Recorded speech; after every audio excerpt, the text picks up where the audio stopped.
সাল্লাল্লাহু আলাইহি ওয়াসাল্লাম বলছেন, পৃথিবীর মানুষ তোমরা দুইটা জিনিসের জিম্মেদারি নেও। আমি তোমাদের জান্নাতে নিয়ে যাওয়ার জন্য জিম্মেদারি নিলাম, আর আমি তোমাদেরকে জান্নাতে নিয়ে যাব। দুইটা জিনিসের জিম্মেদারি নাও। এক, জেনা করবে না। দুই, মুখে বদনাম করবে না। আমি তোমাদের জান্নাতে নিয়ে যাব, জিম্মেদারি নিলাম। আমি জিম্মেদারি নিলাম, কিভাবে জান্নাতে নিয়ে যেতে হবে সেটা আমি দেখব বিচারের মাঠে। হাদিস বুখারী মুসলিম। তোমার দুইটা, আমার একটা। বলো তো যুবক, দুইটা কি ধরতে পারোনি? একটা জেনা, আর একটা জিহ্বা, মুখের কন্ট্রোল। কারো বদনাম করতে হবে না, কারো পিছনে লাগতে হবে না, বাস নিজে উপার্জন করে খাবো, বইয়ের সাথে চলবো, 5 ওয়াক্ত সালাত আদায় করবো, বাস মরে যাবো, এসেছি চলে যাব। কোনো মতেই থাকা যাবে না, অযথা এর পিছনে পড়ে কোনো লাভ নেই।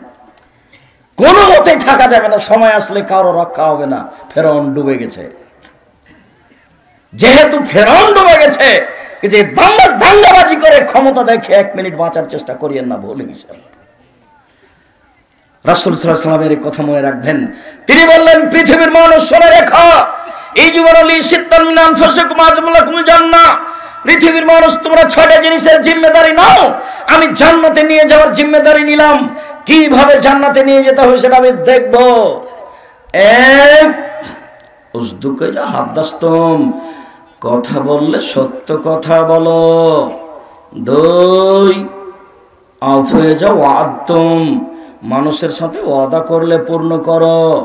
তিন, অদ্দে যাও উতমেন্তম, আমানত রাখা হলে সময় দিয়ে দাও। মসজিদের সর্দার সাহেব, জি মসজিদের ইট কিনবো, টাকা দেন। একটু দেরি করেন, একটু আচ্ছা দেখি কি করি, আরে টাকাটা দেন না, 2 দিন থামো তো। মানে উলট পালট হয়ে গেছে। অথচ মসজিদের সর্দার সাহেবের যে টাকা জমা দেওয়া হয়েছে সেটাই টাকা থাকা দরকার ছিল। 3, আমানতদারি আছে যার, আমি তার জিম্মেদারি নিলাম, আমি জান্নাতে নিয়ে যাব। 4, গুজু আবসারাকুম, রাস্তায় চললে চক্ষু নিচে করে চলিও। 5, কুফু আইদিয়াকুম, হাতকে সংবরণ করে রাখো। 6, অহফাজু ফুরুজাকুম, জেনায় লিপ্ত হয়েও না। 6টা জিনিস তোমার, একটা আমার। 6টা করো, জান্নাত লাগবে সেটা আমি দেখব। 2টা করো, জান্নাতে নিয়ে যাব, বুখারী মুসলিম। 1, বদনাম করো না, জিহ্বা।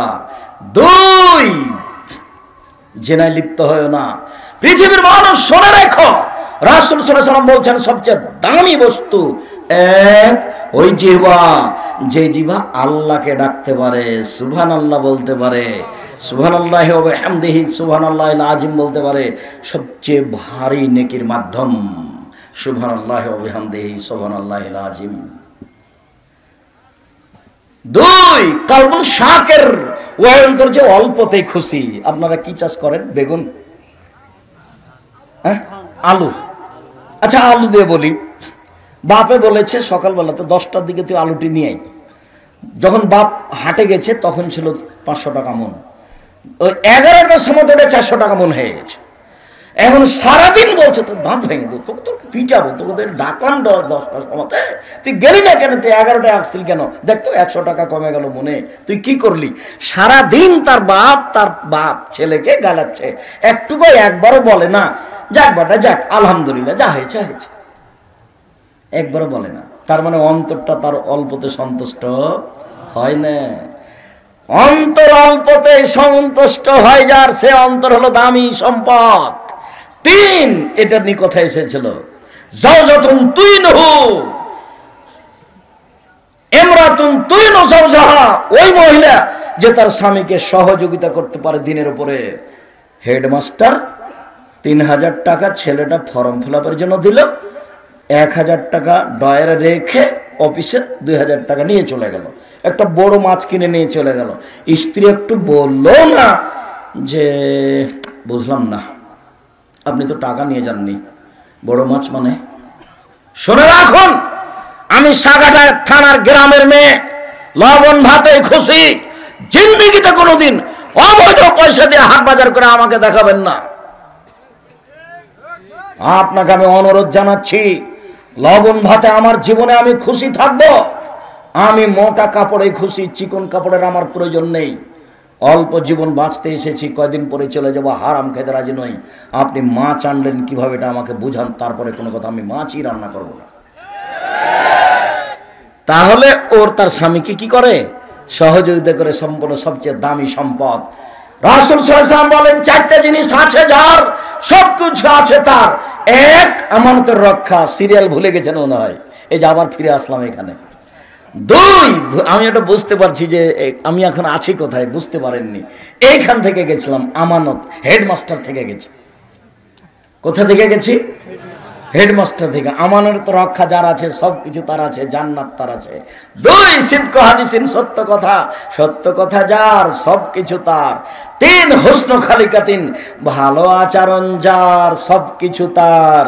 বিচারের মাঠে যখন নেকির পাল্লার পাপের পাল্লায় পাপ আর নেকি ওজন হবে, তখন আপনার নেকি যেগুলো নেকির পাল্লাতে দেওয়া হবে, সেটা সবচেয়ে যেটা ভারী নেকি হবে সেটা ভালো আচরণ। ভালো আচরণ কি আব্দুর রাজ্জাক সাহেব? ভালো কথা, কাউকে গালি না দেওয়া, নরম করে বলা, ঠান্ডা হওয়া। বৃদ্ধ মানুষ আসলে, বসেন বসেন বসেন, বাবুজি আপনি বসেন, আপনি এখানে কেন এসেছেন, কি প্রয়োজন আপনার একটু বলেন। মানুষের সুবিধায় দাঁড়ানো, তার নাম কি? ভালো আচরণ। ভালো আচরণ যার, নেকির পাল্লায় সবচেয়ে ভারী নেকি তার। চার, বৈধ রুজি যার, সবকিছু তার। রুজি বৈধ নয় যার, তার কোনো কিছু নেই, সন্ধ্যা হতে হতে শ্বশুরকে টাকা ফেরত দেওয়া। চারটে জিনিস আছে যার, সবকিছু আছে তার। এক, আমানতের রক্ষা। দুই, ভালো আচরণ। তিন, সত্য কথা। চার, বৈধ রুজি। রাসূল সাল্লাল্লাহু আলাইহি ওয়াসাল্লাম বলেন, পৃথিবীর মানুষ শুনে রেখো, আনা যাইমুন বিবাইতিন ফি রাবাজিল জান্নাহ লিমান তারাকাল মিরাহা ওয়া ইন কানা মুহিক্কান। কেউ যদি তর্ক ছেড়ে দেয়, তর্ক, আব্দুর রাজ্জাক সাহেব এটা বলেছেন, আরে না না এটা বলেছেন, আরে না এটা বলেছেন, এরকম তর্ক যদি কেউ ছেড়ে দেয় সত্য হলেও, আমি মুহাম্মদ সাল্লাল্লাহু আলাইহি ওয়াসাল্লাম তাকে জান্নাতে একটা ঘর নিয়ে দেব, আমার এটা জিম্মেদারি। দুই, ওমান তারাকাল কিযবা ওয়া ইন কানা মাযিহ, মজাক করে হলেও কেউ যদি মিথ্যা কথা ছেড়ে দেয়, তো আমি মুহাম্মদ সাল্লাল্লাহু আলাইহি ওয়াসাল্লাম তাকে জান্নাতের মাঝামাঝি একটা ঘর নিয়ে দিব। জীবনে মিথ্যার আশ্রয় নেবেন না।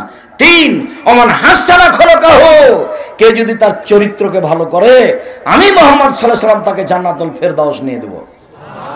জিম্মেদার তিনি। তিনটা জান্নাতের তিন জায়গা, একটা জান্নাত, একটা মাঝামাঝিতে, একটা জান্নাতুল ফেরদাউস। এক, তর্ক ছেড়ে দিতে হবে, দরকার নেই। দুই, মিথ্যা কথা ছেড়ে দিতে হবে, দরকার নেই, জান্নাত আমাকে আল্লাহ নবী নিয়ে দিবেন। তিন, ভুলে গেলেন মনে হয়, ভালো আচরণ, উত্তম আচরণ। এক, ছেলে এক, মনে রাখবেন, মনে থাকবে না। এক, তর্ক করবেন না কোনোদিন কারোর সাথে, তাহলে আল্লাহ নবী আপনাকে একটা জান্নাতে কিনে দিবেন, ঘর নিয়ে দিবেন।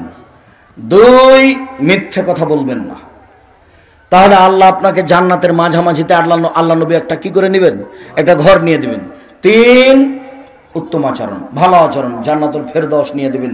একথা আমি বলিনি, একথা মুহাম্মদ সাল্লাল্লাহু আলাইহি সাল্লাম বলেছেন। সম্মানিত দিনী ভাই বোন, আমি আপনাকে এখানে আরো জরুরিভাবে অনুরোধ জানাচ্ছি যে মনে রাখবেন, আলোচনার শেষের দিকে কাছাকাছি এসে জরুরি একটা কথাকে উল্লেখ করে বুখারী মুসলিমের একটি লম্বা হাদিসের আংশিক কথা বলে আপনাকে জানাচ্ছি যে আপনারা যেমন ভাবে আজকে উপস্থিত হয়েছেন ভালোবাসা দেখিয়ে, তেমন ভাবে এই প্রতিষ্ঠান যেটা সেটাকে মূল্যায়ন করবেন, তেমন ভাবে জামিয়া সালাফের জন্য আন্তরিকভাবে দোয়া করবেন। আল্লাহ তুমি জামিয়া সালাফিয়াকে কবুল করো। 22-23 ডিসেম্বর জামিয়া সালাফিয়াতে দেশের বিদেশের সর্বোচ্চ শিক্ষিত মানুষ যারা, তারা সেখানে বক্তব্য দিবেন বিষয়ভিত্তিক, সেখানে দেখতে যাবেন, একটু শুনতে যাবেন। সাধারণ যারা রাস্তাঘাটে বক্তব্য দিচ্ছে, এরা জামিয়া সালাফের বক্তব্য দেওয়ার সুযোগ রাখে না। দেশ বিদেশের যারা সর্বোচ্চ বিদ্বান, তারা সেখানে উপস্থিত থাকবেন 22-23 ডিসেম্বর, সেখানে বিষয়ভিত্তিক কথা শুনবেন। আজকের জন্য এই বিষয়ের উপরে জরুরি কথা, এই বিষয়ের উপরে জরুরি কথা অনুবাদ না করে খালি বলে যায়। এদিকে দেখেন তো, আল্লাহর নবী বলছেন, আমি রাতে ঘুমিয়েছিলাম, দুইজন লোক এসে আমার 2 হাত ধরলো, ধরে বাইতুল মুকাদ্দাসের দিকে টেনে নিয়ে যাচ্ছেন। যেতে যেতে দেখলাম একটা লোক বসে আছে, আর একটা লোক দাঁড়িয়ে আছে, তার হাতে একটা লোহার বাঁকা লাঠি আছে। এই বাঁকা লাঠি মুখের ডান দিক দিয়ে ঢুকে দিচ্ছে, চিরে ফেড়ে পিছন দিকে নিয়ে যাচ্ছে। আবার ডান দিকে লাগিয়ে চিরে ফেড়ে পিছন দিকে লাগিয়ে নিয়ে যাচ্ছে। দেখতে ডান দিক ঠিক হয়ে গেছে। আমি বললাম এ কি দৃশ্য? তারা বললেন সামনের দিকে চলেন। আমি কিছু বললাম না, চললাম। দেখে একটা লোক চিত হয়ে শুয়ে আছে, পাশে একটা লোক দাঁড়িয়ে আছে, তার হাতে আছে পাথর, মাথার উপরে মারছে, মাথা ভেঙে একবার চৌচির হয়ে যাচ্ছে, পাথরটা দূরে যাচ্ছে, আবার নিয়ে এসে আবার মারছে। আমি বললাম এই কি দৃশ্য? তারা দুজন বললেন এখন কথা নয়, পরে চলেন। চলতে থাকলাম, দেখলাম একটা গর্ত, পুরুষ নারী উলঙ্গ অবস্থায় তার ভিতরে আগুনে জ্বলছে, ধাঁধা ধাঁধা ধাঁধা করে উপরে উঠে যাচ্ছে, আবার নিচে নেমে যাচ্ছে। আমি বললাম একই কথা? তারা দুইজন বললেন চলেন, কথা করে হবে, কথা পরে হবে। আমি আর কিছু বললাম না, চলতে থাকলাম। যেতে যেতে দেখি একটা রক্তের নদী, নদীতে শুধু রক্ত, পানি নেই। একটা লোক মাঝামাঝিতে আছে, পাশে একটা লোক তার মুখের উপরে পাথর মেরে তাকে মাঝামাঝিতে করছে, যত করে ওঠার চেষ্টা করে। তারপরে দেখলাম একটা বড় গাছ, গাছের পাশে একজন বৃদ্ধ মানুষ, দেখলাম তার সামনে অনেকগুলি বাচ্চা ছেলে, দেখলাম পাশে একটা লোক, তার হাতে একটা বাঁকা লাঠি আছে, আগুনকে উত্তেজিত করছে। তারা দুইজন আমাকে ঘরের গাছের উপরে নিয়ে গেল, একটা ঘরে ঢোকালো, খুব সুন্দর টকটকে ঝকঝকে ঘর, জীবনে এত সুন্দর ঘর দেখিনি। দেখি ঘরের মধ্যে যুবক আছে, যুবতী আছে, বৃদ্ধ মানুষ আছে, পুরুষ নারী আছে। আমাকে দুইজনে বের করে নিল, আরো উপরে নিয়ে গেল, আরো উপরে নিয়ে গিয়ে দেখা গেল যে আর একটা সুন্দর ঘর, দেখি সেখানে যুবক মানুষ আছে আর বৃদ্ধ মানুষ আছে। আমি বললাম এই শোনো, রাতে যা দেখলাম এগুলি আমাকে বলে দাও। হ্যাঁ হ্যাঁ ঠিক ঠিক ঠিক, সব আপনাকে বলে দেবো, শোনেন। এক, ওই যে মুখের ডান দিক দিয়ে লোহার লাঠি ঢুকিয়ে চিরে ফেলা হচ্ছিল, সে মিথ্যুক। বিচারের দিন পর্যন্ত মিথ্যুক লোকের এই আচরণ করা হবে। খুব সাবধান, জীবনে কোনোদিন মুখ দিয়ে মিথ্যা কথা বলবেন না, দরকার নেই এভাবে বেঁচে থাকার। রাসূল সাল্লাল্লাহু আলাইহি ওয়াসাল্লাম বলছেন তিনটে জিনিস আছে যার জান্নাত আছে তার। এক, সত্য কথা। দুই, গোপনে আল্লাহকে ভয় করা। তিন, মধ্যম পন্থায় খরচ করা। বাজারে গেলে বেগুন নিবেন কিনা স্ত্রীকে বলে যান, নিজেই যদি আবার 2 কেজি বেগুন নিয়ে চলে আসেন, তাহলে আগে থেকে 1 কেজি ছিল, বেগুন পচে যাবে। মধ্যম পন্থায় খরচ করবেন, জান্নাত পেয়ে যাবেন, দুনিয়াতে সুবিধা ভোগ করবেন। বলেন তো, এক, সত্য কথা। দুই, গোপনে আল্লাহকে ভয় করা। তিন, মধ্যম পন্থায় খরচ করা। কোনো সময় বেশি খরচ করবেন না টাকা আছে বলে। টাকা থাক, একদিনে অনেক কিছু করলে টাকা শেষ হয়ে যাবে, পরের দিন আর থাকবে না। খুব সাবধান খরচের ব্যাপারে। স্বামী স্ত্রীর সাথে পরামর্শ করে দুইজন মিলে পরামর্শ করে সংসার চালাবেন। স্ত্রী আপনার খারাপ, টাকা পয়সা দিয়ে দেয় তার বাপ মাকে, এটা আমি বুঝলাম। তারপর আপনি খুব সতর্ক হয়ে দুইজনের সাথে দুইজন মিলে পরামর্শ করে সংসার চালাবেন। তিনটে জিনিস আছে যার, দুনিয়া আছে তার, জান্নাত আছে তার। এক, সত্য কথা। দুই, গোপনে আল্লাহকে ভয় করা। তিন, মধ্যম পন্থায় খরচ করা। এটা জরুরি, সাগাটা থানার জন্য আরো জরুরি। কেন? আব্দুর রাজাক সাহেব আপনার কাছের মানুষ, এই জন্য। এদেরকে তো অত বড় বড় ব্যবসা দোকানপাটের, তো আর গাজীপুরের নয় যে 1 শতক জমি বিক্রি করলে কোটি টাকা। এ কি গাজীপুর? এটা কি? এটা তো গাজীপুর নয়, এটা তো সাগাটা। জমির দাম তো আর 1 শতকের দাম কোটি টাকা নয়, 50 লক্ষ নয়। গাজীপুর হলে না হয় হতো যে হঠাৎ করে দেখি জমির দাম এরকম হয়ে গেছে, তখন একদিনই বড় লোক হয়ে গেছে। এই হিসাবে খুব সাবধানে খরচ করতে হবে। তিনটা এখন মনে থাকবে কিনা, কতবার যে বললাম, মনে থাকা দরকার। সম্মানিত দিনী ভাই বোন, আমি আপনাকে এখানে অনুরোধ জানাচ্ছি, তাড়াতাড়ি হাদিসটা শেষ করি। তারপরে আমাদের যে মাধ্যম বই পুস্তকটা আছে, ওই যে লোকটা চিত হয়ে শুয়ে আছে, পাথর দিয়ে তার মাথা ভেঙে চৌচির করে দেওয়া হচ্ছে, উনি হচ্ছেন মাওলানা মানুষ, আলেম মানুষ, জানা অনুপাতে আমল করতো না, কোরআন তেলাওয়াত করতো না। এই জন্য যারা আপনারা কোরআন মাজিদ পড়তে জানেন তারা পড়বেন, অবশ্যই জরুরি। আর যদি পড়তে না পারেন তাহলে শিখবেন, অবশ্যই জরুরি।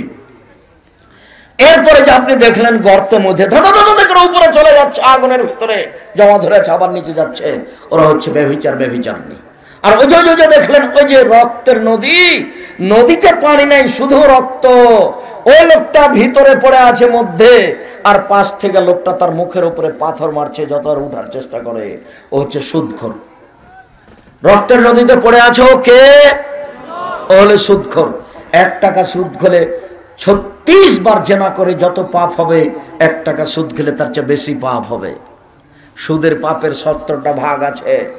সবচেয়ে ছোট ভাগ হলো মার সাথে জেনা করলে যেমন পাপ হয়। সব লেনদেন যা আছে সুদের সাথে 24 ঘন্টার মধ্যে বন্ধ করে দিতে হবে। কিস্তি বন্ধ করে দিতে হবে। জীবনের নামে কান ধরে না করে দিতে হবে, কিস্তি নেই। মানুষের বাড়িতে কাজ করে খাবো, সেটাই সবচেয়ে ভালো। চকলেট বিক্রি করে খাবো, সেটাই সবচেয়ে ভালো। তারপরে যা আপনি দেখলেন, গাছের পাশে একটা বৃদ্ধ মানুষ, তিনি হচ্ছেন ইব্রাহিম আলাইহিস সালাম। তার সামনে দেখলেন ওটা জনগণের ছোট ছোট বাচ্চা। ওই যে একটা লোক দেখলেন যে আগুনকে উত্তেজিত করছে লোহার লাঠি দিয়ে, উনি হচ্ছেন জাহান্নামের মালিক। প্রথম ঘরে যে ঢুকলেন, এটা হলো সাধারণ মুসলমানের জান্নাত। এখন যে বের হলেন, এটা হলো শহীদদের ঘর। আমি যে আপনার ডান হাত ধরে আছি, আমি হচ্ছে জিবরাইল। এই যে আপনার বাম হাত ধরে আছেন, ইনি হচ্ছেন মিকাইল। আপনি মাথাটা একটু উপর দিকে করেন তো। করলাম। কি দেখলেন? সুন্দর টকটকে ঝকঝকে ঘর দেখলাম। আরে এটাই তো আপনার ঘর। তো আমি বললাম, দানিয়াত ঘর মানজেলি, তাহলে তোমরা দুজন ছেড়ে দাও, আমি ঘরে ঢুকে যাই। তখন তারা দুজন বলছেন, না না না না না, আপনার বয়স বাকি আছে। এই যে ইস্তাকমাল তাহু আতাইতা মানজেলাকা, যখন আপনার বয়স শেষ হয়ে যাবে, তখন আপনি এই ঘরে চলে আসবেন। বুখারী। সম্মানিত দিনী ভাই বোন, অত্র লম্বা হাদিসের সারমর্ম কথার প্রথমটা হলো এই যে মিথ্যা কথা বলবে তার মুখকে এইভাবে লোহার লাঠি দিয়ে চিরে ফেলা হবে বিচারের দিন পর্যন্ত, যতদিন কবরে থাকবে, যতদিন বিচার ফয়সালা না হবে। সম্মানিত দিনী ভাই বোন, 4টি থাকলো নসিহত। 1, 5 ওয়াক্ত সালাত। 2, হালাল রুজি। 3, কোরআন তেলাওয়াত। 4, 2 জন যেখানে বসে আছে সেখানে না বসা। আড্ডা পিটা চিরদিনের জন্য বন্ধ। চিরদিনের জন্য আড্ডা পিটা বন্ধ। আর তোমার মায়ের জন্য 4টা, বলো তো কি? 1, ভুলে গেছে, শিষ্টাচার। 2, বিদ্যা। 3, চিরুনি। 4, পাহারাদার। মুখস্থ আছে জাযাকুমুল্লাহ খায়ের। আর ভিতরের অনেকগুলো কথা আছে, বেশি যদি মনে না থাকে তাহলে 3টা ফিরিয়ে ধরি। 1, আল্লাহ নবী বলছেন তর্ক করিও না, আমি জান্নাতে একটা ঘর নিয়ে দেব। মনে থাকবে না? 2, মিথ্যা কথা বলো না, জান্নাতের মাঝামাঝিতে একটা ঘর নিয়ে দেব। 3, চাল চলন ভালো করো, আমি জান্নাতুল ফেরদাউস নিয়ে দেব। এই কথা মুহাম্মদ সাল্লাল্লাহু আলাইহি সাল্লাম বলেন। তারপরে তিনি বললেন 3টে জিনিস থাকলে জান্নাত পাওয়া যাবে। 1, সত্য কথা। 2, আল্লাহকে গোপনে ভয় করা। তার মানে আর মোবাইলে তুমি কোনোদিন ল্যাংটা মেয়ে দেখবা না। চিরদিনের জন্য তোমার মোবাইল বন্ধ। ছোট মোবাইল ব্যবহার করবে। ছোট মোবাইল তো এখানে নাই। ছোট মোবাইল ব্যবহার করবে। মোবাইলের আর একটা নাম হলো জেনা। মোবাইলের আর একটা নাম হলো জাদু। জেনা কি করে আব্দুর রাজাক সাহেব? আইনে না তাদের জেনা হওয়া নাজর। 2 চোখের জেনা হচ্ছে চোখ দিয়ে দেখা। ও লোজনার জেনা হল ইস্তেমা। 2 কানের জেনা হচ্ছে কান দিয়ে শোনা। ওলের জেনা হাল বাদশাহ। হাতের জেনা হচ্ছে হাত দিয়ে ধরা। আর রিজিল জেনা হাল মাসি। পায়ের জেনা হচ্ছে পা দিয়ে চলা। জেনাল কালব তাতামানা তাস্তাহি। অন্তরের জেনা হচ্ছে পরিকল্পনা করা। জেনাল লেসানে নিতক। জিহ্বার জেনা হচ্ছে কথা বলা। সব জেনার মাধ্যম সাবধান, মোবাইল ব্যবহার করো না। তারপরে 3টে জিনিস থাকলো। তার একটা হলো, কেউ যদি রাতে সূরা মুলক পড়ে, রাতে বিছানায় শোয়ার সময়, তাহলে তার কবরের শাস্তি হবে না।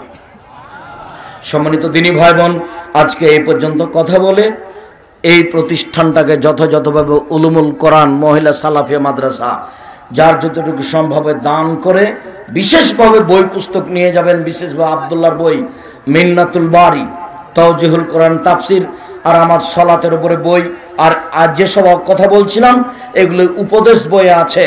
সাথে সাথে যেটা ভুলে যাবেন না, সেটা হলো মাসিক আল ইতেসাম পত্রিকা। কেউ মাসিক আল ইতেসাম পত্রিকা ভুলে যাবেন না। 50টা প্রশ্নের উত্তর আছে। 12 জন মুফতি দিয়ে ফতোয়া লেখা হয়। আমার দিনী ভাই বোনকে সবাকেই, যারা আমার দিনী বোন, তাদেরকে বলছি আপনারা বই নেবেন। আদর্শ পরিবার, আদর্শ নারী, সম অধিকার নয় মর্যাদা চাই। আদর্শ পরিবার, আদর্শ নারী, কেন এই নির্যাতন কি তার প্রতিকার। সাথে সাথে সলাতের বই, দোয়ার বই যাতে আছে। 24টা স্থান কোথা কোথায় হাত তুলে দোয়া করতে হবে, যাতে আছে 32টা সহিহ হাদিস হাত তুলে দোয়া করার। কোথায় বইগুলি আছে এখন? আমার হাতের ডান দিকে আছে, কেউ ছেড়ে যাবেন না। অন্তত মাসিক আলিতে সম্পত্রিকা 30 টাকা যেন আপনার কাছে বড় না হয়। আমার মনে বড় সাধ, এই মাসিক আলিতে সম্পত্রিকা দিই মানুষের আকীদা আদর্শ পরিবর্তন করব ইনশাআল্লাহ। সারা পৃথিবীর প্রত্যেকটা বাঙালিকে মাসিক আলিতে সম্পত্রিকা পড়া উচিত।